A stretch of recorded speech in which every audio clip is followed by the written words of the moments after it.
Bangladeshi 2 million, প্রায় তাহলে 20 লাখ মানুষ প্রতি বছর ভারতে যেত। আমি নিশ্চিত যে আমরা এই ছাত্রদের এবং চিকিৎসার যদি আমরা গুণগত মান উন্নয়ন করতে পারি, আমাদের অনেক বৈদেশিক মুদ্রা আমরা সঞ্চয় করতে পারব। অনেকেই এতক্ষণ ধরে নানা কথা বলেছেন, আলোচনা করেছেন এবং খুবই মূল্যবান আলোচনা করেছেন এবং এটা শুনছিলাম। আসলে চিকিৎসক সমাজের মধ্যে থেকে যে ধরনের তাদের যে ভাবনাগুলো বলা উচিত সেগুলি তারা এখানে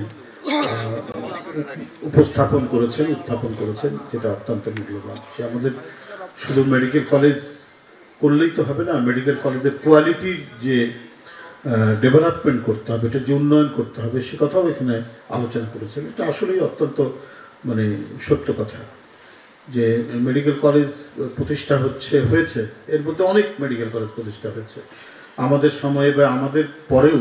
দেশে মাত্র 7টা মেডিকেল কলেজ, এটাই চলেছে দীর্ঘদিন। এখানে যারা অনেকেই উপস্থিত আছে আমার পাশে বা মঞ্চে, সবাই সরকারি মেডিকেল কলেজ যেটা ছিল মাত্র 7টা মেডিকেল কলেজ, মারাত্মক কম্পিটিশনের মধ্যে দিয়ে তাদেরকে উত্তীর্ণ হয়ে মেডিকেল কলেজে ভর্তি হতে হয়েছে। তো এখন সেই তুলনায় অনেক মেডিকেল কলেজ সরকারি এবং বেসরকারি মিলিয়ে প্রায় 100-র উপর হবে না, না হলেও কাছাকাছি। হ্যাঁ, সরকারি 64, আর এটা সরকারি 64, প্রায় 38, হ্যাঁ 105, শতাধিক মেডিকেল কলেজ হয়েছে।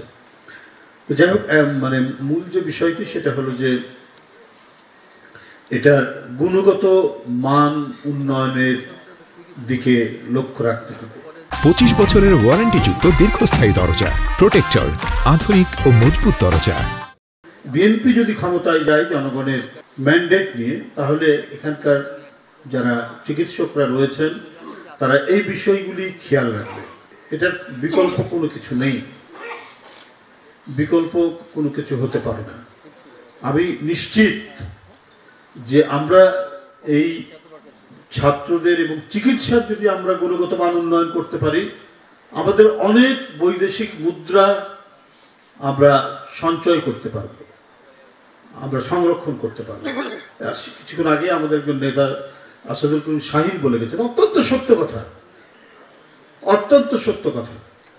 এবং আমাদের যারা 2 মিলিয়ন বাংলাদেশি, 2 মিলিয়ন, প্রায় তাহলে 20 লাখ মানুষ প্রতি বছর ভারতে যেত। এখন কমে, প্রায় 80% এখন কমে গেছে, 80% কমে গেছে।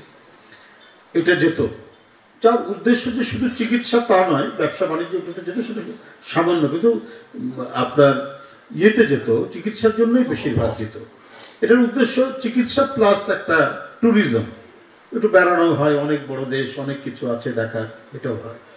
তবে চিকিৎসার যদি কোয়ালিটেটিভ চেঞ্জ আনা যায়, তাহলে হয়তো মানুষ বেড়ানোর জন্য, শুধুমাত্র বেড়ানোর জন্য যেতে পারে বা অন্য কোনো দেশেও যেতে পারে, কিন্তু চিকিৎসার জন্য সেখানে যাওয়াটা অনেক কমে যাবে, শুধুমাত্র এইটাই।